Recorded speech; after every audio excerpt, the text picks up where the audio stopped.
But Daddy, I'm not ready for bed yet. Scrawny little Mazy complained to her father, who sat on the sofa reading a week-old newspaper. There was always something he missed, so he often reread them just in case. Mazy hopped on the furniture beside her dad as he closed the paper on one side to give her a stern, fatherly gaze. In return, he received puppy dog eyes from his begging daughter. "It's 10 after 9, Mazy. You know your bedtime is 9. Mazy sighed with a heavy heart. She always hated bedtime.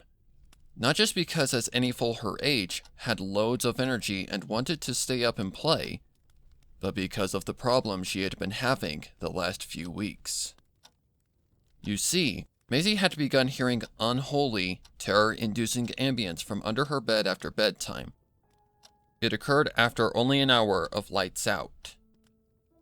Of course, her father had always reassured her that it was nothing more than her overworking filly imagination. She believed him. At first. Imposing the good thoughts her dad had suggested, she thought when the strange noises began.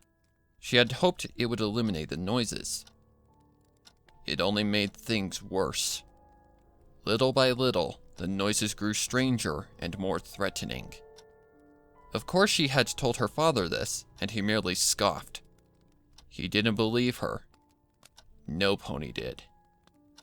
She had told the fools at school, the teachers, her mom when she visited. Every pony. Not a single one of them believed there was something under the poor filly's bed, which only addled her even more. If only she could get some kind of proof. Tonight was likely to be no different. She would insist that her dad do something about it, or she'd take forever to fall asleep again. The noises did eventually stop, but only after about a half hour. It was terrible to sit there, curled up in a fetal position while some ghastly ghoul under your bed taunted you in the pitch darkness. Her dad didn't have to do with it, and neither did any of the other ponies, so why should she? Her father sighed and set the newspaper he had been reading on the dark-stained wooden and very cluttered coffee table before him, folded up. He slid to the edge of the cushion and onto the floor. "Listen, Mazy, we can't keep doing this every night. I already told you, whatever it is you think you're hearing, it's not there, okay? Now, come on," he said, jerking his head in the direction of her bedroom, which was down at the end of the hall to the right of the living room.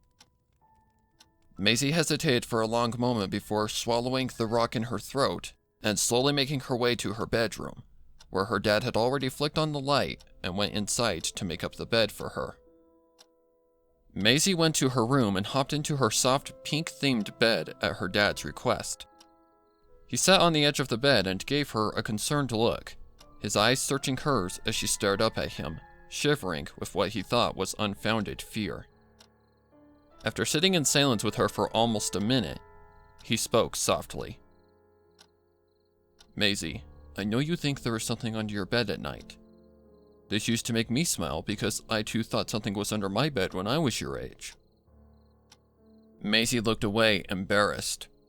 When she looked back to her dad, she asked, "But?" Her dad took a deep breath and let it out in a long, drawn-out fashion. "But this isn't funny anymore. You've been obsessing about this demon or whatever for weeks now. It's time to grow up. There's nothing there, and I don't know how many times I have to check under your bed for you before you sleep to prove it to you." "But there is something under my bed, Dad. It's there every night, and I will prove it to you tonight," Mazy insisted, throwing back her covers to get out of the bed, but her father's stiff foreleg blocked her path like a stone wall. Where are you going, miss?" "To get something. I'm gonna get that proof." Her father shook his head. "No, dear. No more." He stated firmly as the little filly drooped in disappointment.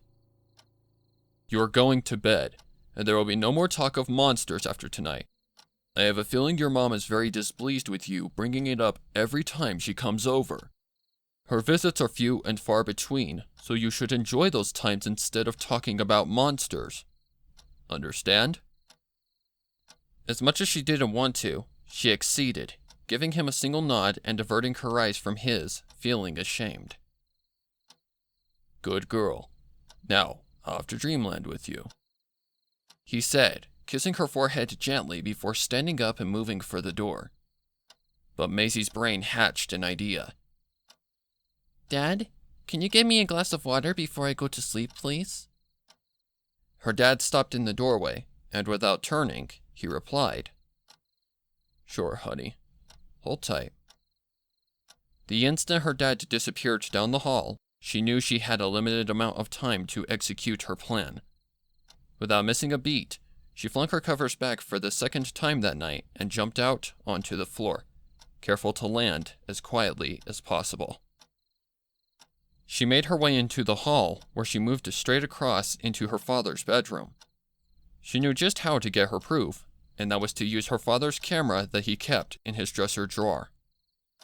It had a motion capture function they had used to find out what was heartlessly devouring his vegetable garden at night a few months ago. But he had never used the camera again to her knowledge. She snuck back into her room with the camera and hid it under her pillow, then assumed an innocent, angelic pose while she waited. Right on cue, her dad trudged through the doorway and delivered her a tall glass of ice-cold water from the fridge. "There you go, sweetie. Anything else?" The filly shook her head and took up the glass immediately to keep up the ruse. "Okay, I'm going to bed now. Early shift at the factory tomorrow. You know where to find me if you need me." He stopped in the doorway and smiled warmly at her, his hoof on the light switch. "Good night." "Good night, Daddy." With that, the lights went out, the door clicked shut, and Mazy wasted no time getting the camera out to ready it for capturing the creature that plagued her. It took her a moment of fumbling in the dark, but eventually she figured out how to operate it. She set it to motion capture and placed it on her hardwood floor, facing the ominous darkness under her bed. She sat back up and snuggled under the covers, pulling them up to her chin and peering into the blackened room. It didn't take her long to find herself shivering, thinking about the noises she'd soon be suffering through. But tonight would be different. Tonight, she'd get the proof. Nobody else would mock her, belittle her, or call her a liar. The noises were not products of her imagination, and tonight, she was going to prove it once and for all. Shooting a nervous glance at the round analog clock on her wall, she saw that it had already been a half an hour since the lights went out. With a sigh, she waited, fearful but determined. Finally, she heard it. It started with a low crackling noise, like somebody was slowly moving a rolling pin over a hoofful of saltines. Shivers ran up her spine, and she dove under the sweet protection of her covers. It didn't take long for the sounds to mutate into something more sinister. Scratching, clawing noises, like something was trying to get out from under her bed but was trapped. The hair on the back of her neck stood up on end as she curled up, hugging her knees to her chest and shaking like a leaf, her breaths fast and loud. Then, the squelching, slapping, and intermittent, screeching noises arose. Whatever evil and collisionist force was at work just beneath her, it sounded like it wasn't amused, like she had done something to annoy it. These noises were much more intense than usual, and Mazy found herself beginning to panic as the bed took on a barely perceivable vibration. Then, a bright flash lit up the room as a bolt of lightning would from the outside world if it were a dark and stormy night, and the telltale whirring of the camera sounded, but it was quickly overshadowed by the pig-like squealing of the monster that lurked below. The bed jolted and jumped, causing Mazy to fumble for something to grip so she didn't careen off the bed into the gaping maw of the angry beast. She would have been screaming bloody murder if it weren't for the fact that she had excitement battling her fear. The camera had taken a picture, and all she had to do was wait until the noises left her and she could retrieve her well-earned evidence. A strange, sulphurous, putrid odor rose in the air, and the hellish entity continued its rampage, screeching and clawing and crackling, until it stopped all at once, randomly and suddenly. Mazy didn't move, lying in the middle of her bed, tangled in sheets and blankets. All that could be heard was her frightened, heavy breaths, and the quiet, rhythmic ticking of the clock.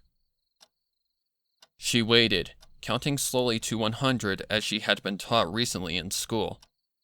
Then she emerged with extreme caution, taking a breath of fresh air after having nearly suffocated in her own blankets. The room was dark, eerie, and silent. The curtains, half open, let the pale moonlight stream in, illuminating only a small portion of the room and casting a peculiar, wavy shadow on the floor at the bottom of her footboard. She glanced around the room rapidly, but she saw no signs of trouble or imminent danger.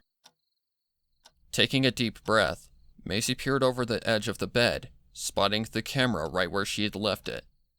A little white square poked out the front towards the bed. The picture. Mazy swallowed hard, her mouth dry as cotton, and reached down for the camera, expecting something terrible, like a tentacle or a grotesque clawed hand, to reach out from under the bed and pull her to her doom. But nothing happened, and she grabbed hold of the camera, yanking her foreleg back up like she'd just touched the hot stovetop. She removed the picture from the camera and held it up to eye level, waiting for the quick film to develop. As the image faded into existence, the weak smile fled from her face, and her blood ran cold. Dad?